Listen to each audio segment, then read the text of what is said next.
ठीक है, velocity dependent forces. इसमें क्या होगा कि जो हमारी फोर्स होगी ना वो वेलोसिटी पे डिपेंड कर रही होगी, यानी force is a function of velocity. तो करना हमने वो ये कि उसी तरह हम न्यूटन सेकंड लॉ हम यहाँ पे भी यूज करेंगे, जो इक्वेशन ऑफ मोशन होती है। तो हमारे पास क्या होता है, फिज इक्वल टू एम में, लेकिन हमारी जो फोर्स है वो इस केस में फंक्शन ऑफ वेलोसिटी है। ठीक है, तो ये जो ए है एक्सेलरेशन, ये क्या होता है, d we by D T. तो अब अगर आप इसको इस इक्वेशन में ऊपर वाले में पुट करें, ठीक है, तो हमारे पास जो ये वाली इक्वेशन है ये क्या बन जाएगी फिर, एफ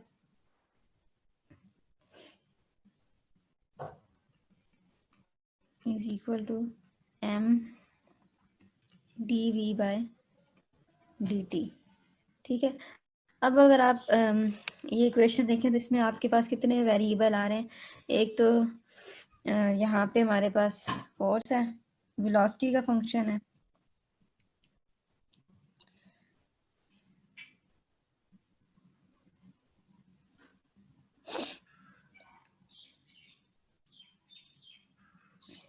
और इसमें डी आ रहा है टाइम का, डी टी जो है वो यानी क्योंकि टाइम जो है वो भी वेरिएबल है।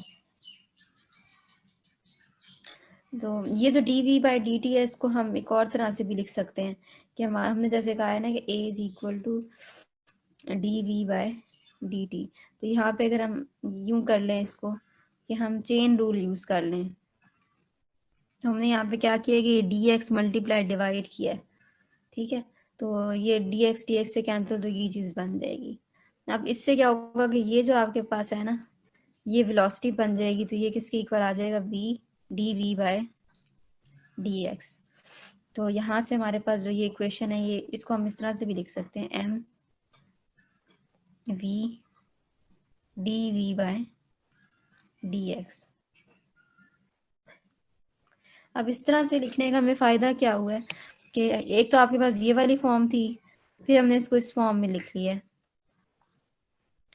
तो ये वाली जो फॉर्म है ना इक्वेशन 1 वाली, इसमें आप देख रहे हैं कि इसमें ना अगर आप इसको इंटीग्रेट करेंगे तो वेलोसिटी फाइंड करेंगे और वेलोसिटी आपके पास आएगी और इन टर्म्स ऑफ टाइम।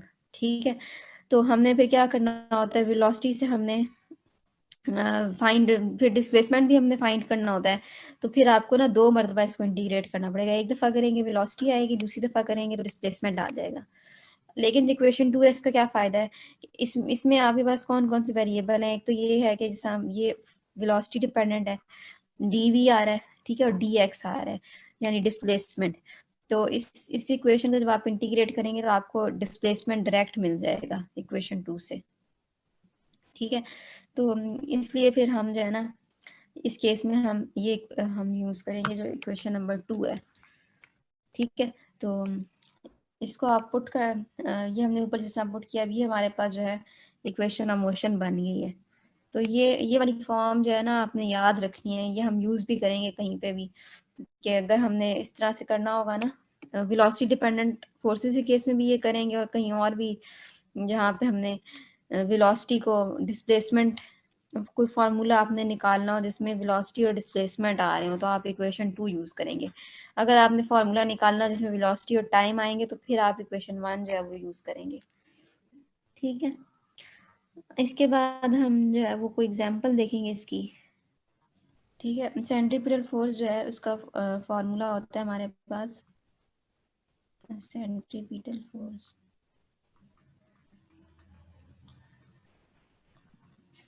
ठीक है, इसको आप एफ सी से शो करते हैं, m v square by r. तो आप इसमें देखते हैं कि ये मैथ तो कांस्टेंट है, वेलोसिटी पे डिपेंड करती है फोर्स, और डिस्टेंस फ्रॉम सेंटर जो है ना जो और एक्सिस होता है उससे डिस्टेंस है उसका उस पर डिपेंड करती है।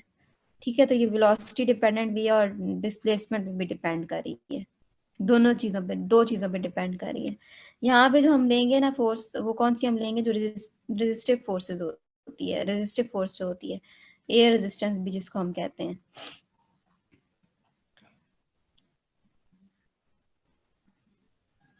ठीक है, या ड्रैग फोर्स भी जिसको आप बोलते हैं। ये जो फोर्स है ना, ये वेलोसिटी डिपेंडेंट होती है। जैसे आप देखते भी होंगे कि जैसे अगर आप गाड़ी में बैठे हैं और आप हाथ बाहर निकालते हैं तो जितनी तेजी से वो गाड़ी मूव करेगी ना, तो उतनी तेजी से आपको वो जो ऑपोजिट डायरेक्शन में एक फोर्स है वो फील होगी हवा की। जितनी तेजी से कोई चीज़ मूव करती है तो उतनी ज़्यादा एयर रेजिस्टेंस इंक्रीज होती जाती है। तो इसका मतलब है कि ये वेलोसिटी पे डिपेंड कर, ये वेलोसिटी ज़्यादा होती जाएगी तो ये जो फोर्स है ये ज़्यादा होती जाएगी। ठीक है, तो इसका फॉर्मूला भी आपने एफएससी में पढ़ा भी होगा ड्रैग फोर्स का। लेकिन जो हम जनरल फार्मूला इसका लेते हैं ना, तो वो ये होता है k multiply by v raise to power n. ठीक है, तो ये जो ड्रैग फोर्स होती है ये इंक्रीज होती जाती है वेलोसिटी के साथ साथ। अगर वेलोसिटी स्मॉल होगी ना, तो वी जो एन होगा उस केस में एन जो है ना 1 होगा अगर स्मॉल वेलोसिटी है। ठीक है, अगर जितनी ज़्यादा वेलोसिटी होती जाएगी ये एन इंक्रीज होता जाता है।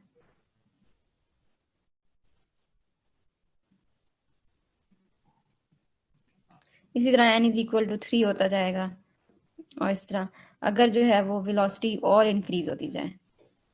ठीक है, तो जनरल फार्मूला जो है वो ये है। तो वैसे कहीं पे हम अगर वेलोसिटी कम हो तो फिर के वी ले लेते हैं या के वी स्क्वायर ले लेते हैं। ठीक है, एफएससी में आपने फार्मूला पढ़ा होगा ना, तो उसमें के जो है वो कांस्टेंट है, तो ये जो कांस्टेंट है इसमें काफ़ी चीज़ें आ जाती हैं। तो 3 कांस्टेंट इसमें आ जाते हैं, और साथ में एन जो है वो 1 था। तो ये जो भी क्वेश्चन होगा उसके मुताबिक, या जो भी प्रॉब्लम होगा ना उसके मुताबिक आप देख लेंगे कि उसमें एन जो है वो क्या है।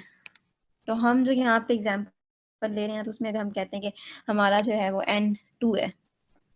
ठीक है, फॉर एग्जाम्पल हम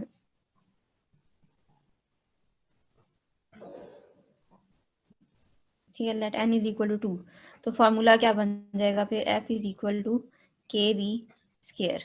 ठीक है,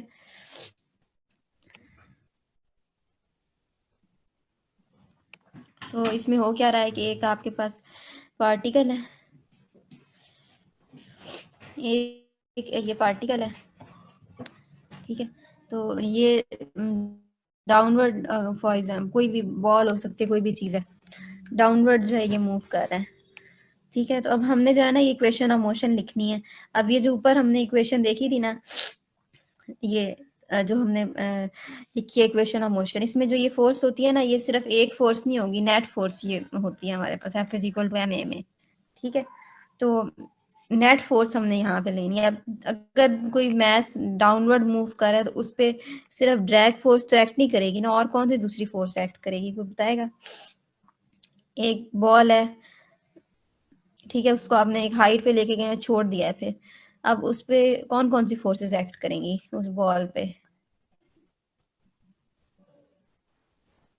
हाँ, ग्रेविटेशनल फोर्स एक्ट करेगी। ठीक है, नॉर्मल फोर्स नहीं एक्ट करेगी। नॉर्मल फोर्स एक्ट करती है जब कोई चीज़ किसी सरफेस पे होती है, तो सरफेस पे जब वो होती है तो वो रिएक्शन फोर्स एक्ट करती है, नॉर्मल फोर्स नहीं होगी। ग्रेविटेशनल फोर्स है जिसकी वजह से वो डाउनवर्ड मूव करेगा। ठीक है, अगर तो ग्रेविटेशनल फोर्स नहीं है तो फिर तो वो नहीं मूव करेगा ना डाउनवर्ड। तो डाउनवर्ड वो बॉल इसलिए मूव करेगी उस पर ना ग्रेविटी एक्ट कर रही है। तो एक तो उस पर डाउनवर्ड डायरेक्शन में उसका वेट, ग्रेविटेशनल फोर्स जो है ना वो एक्ट करेगी। दूसरा, उस पर कौन सी फोर्स एक्ट करेगी, अगर तो एयर रेजिस्टेंस हम इग्नोर नहीं कर रहे ना, तो उस पर एक अपवर्ड डायरेक्शन में फोर्स एक्ट करेगी, और वो कौन सी होगी, ड्रैग फोर्स, ये वाली। ठीक है, ये आपको जो गिवन है ना ड्रैग, तो ये होगी के वी स्केयर। तो ये दो फोर्सेस इस पे एक्ट कर रही हैं। अब नेट फोर्स इसमें क्या होगी, अब एक फोर्स अपवर्ड है एक फोर्स डाउनवर्ड है, तो हम ना एक कन्वेंशन ले लेते हैं खुद ही कि हम जो है ना अपवर्ड फोर्सेस जो होंगी ना, जब भी आपके पास कोई केस होगा तो उसमें आपने यूं करना है कि एक ना कन्वेंशन बना लेनी है कि कौन सी फोर्सेस को पॉजिटिव लेना है, कौन सी फोर्सेस को जो है वो नेगेटिव लेना है। करेंगे कि अपवर्ड को हम लेंगे पॉजिटिव, डाउनवर्ड को हम नेगेटिव लेंगे, राइट वाली को पॉजिटिव लेंगे और लेफ्ट वाली को नेगेटिव लेंगे। वेट जो है वो डाउनवर्ड है, तो नेट फोर्स होगी ना हमारी, ये जो इक्वेशन है उसमें F is equal to m है, तो इसमें नेट फोर्स होती है ना, तो नेट फोर्स हमारे पास क्या आएगी, अपवर्ड फोर्स पॉजिटिव लेंगे आप kv², डाउनवर्ड फोर्स जो है वो क्या होगी, नेगेटिव, इज इक्वल टू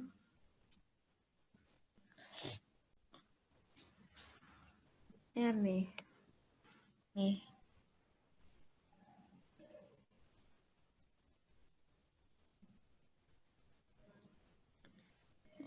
ए। और क्योंकि अब इस केस में जो हमारे पास है एम जी तो कांस्टेंट है ना, स्केयर आ रहा है, तो ये वेलोसिटी डिपेंडेंट है, तो किस तरह से लिखेंगे, तो आपके पास यहाँ पे क्या आ जाएगा, m d we by d x.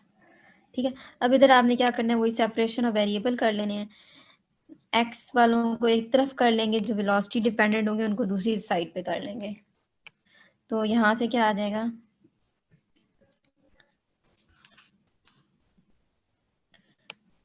आ जाएगा, इसको सेपरेशन ऑफ वेरिएबल आपने करनी है, तो एक्स वाला सिर्फ यही डी एक्स है, तो बाकी जो सब कुछ है वो आप दूसरी तरफ ले जाएंगे।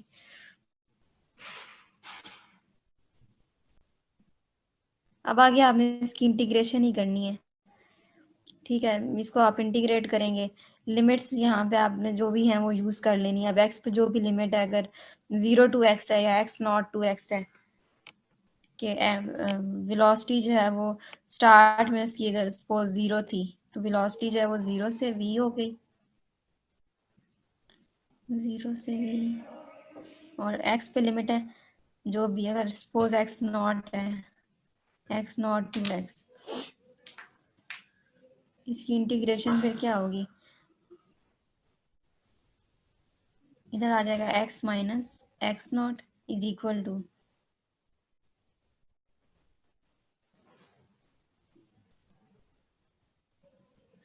इसकी क्या इंटीग्रेशन होगी, अब इसमें जो है m d v by k we square minus M g, अच्छा यहाँ पे एक मिस्टेक, यहाँ पे वी भी आता है ना, ये वाला, ठीक है, इधर साथ में वी भी है, तो अब इसको कैसे आप इंटीग्रेट करते हैं, वही जैसे आप थोड़ा, आपको याद होगा कि जो डिनोमिनेटर है ना उसका अगर डेरिवेटिव ऊपर मौजूद है तो नेचुरल लॉग बन जाती है इंटीग्रेशन, तो अब ये जो नीचे है इसका जो डेरिवेटिव है वो क्या बनेगा, 2kv, ऊपर जो है वो v मौजूद है, 2 नहीं है और k भी नहीं है, तो आप 2k मल्टीप्लाई डिवाइड करा देंगे, ठीक है, तो यहाँ पे क्या आ जाएगा, x minus x0 is equal to 1/2 के, निकाल लें, 2k v D we by K we square minus M G, ये था, एम बाहर आ गया, V 2 k v D V K we square minus M G, ठीक है, लिमिट इस पे क्या आती है 0 से v, तो अब इसकी इंटीग्रेशन जो है वो क्या हो जाएगी,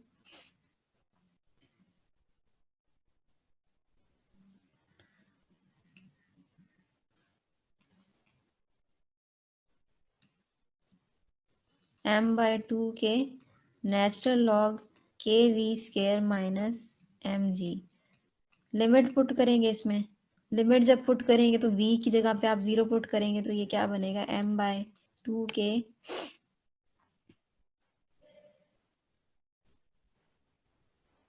चले इनिशियल हम कोई वेलोसिटी ले लेते हैं, इस केस में v0 है, v0 से v 0 नहीं लेते, v0 ले लेते हैं, तो ये क्या बन जाएगा, ln ऑफ के we square, k we square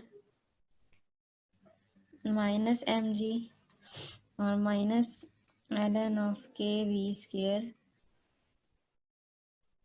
minus k we not square minus M G, ठीक है,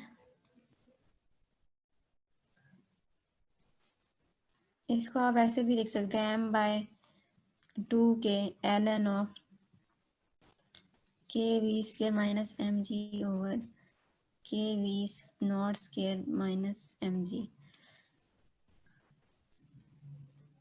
इसको आप लिख सकते हैं x is equal to X naught plus M by 2k ln of के V square minus M G by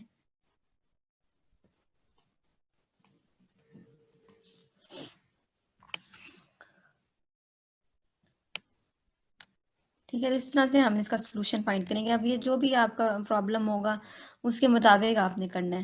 ठीक है, ये तो हमने वैसे एक मेथड देख लिया है कि किस तरह से आप सॉल्व करेंगे इसको।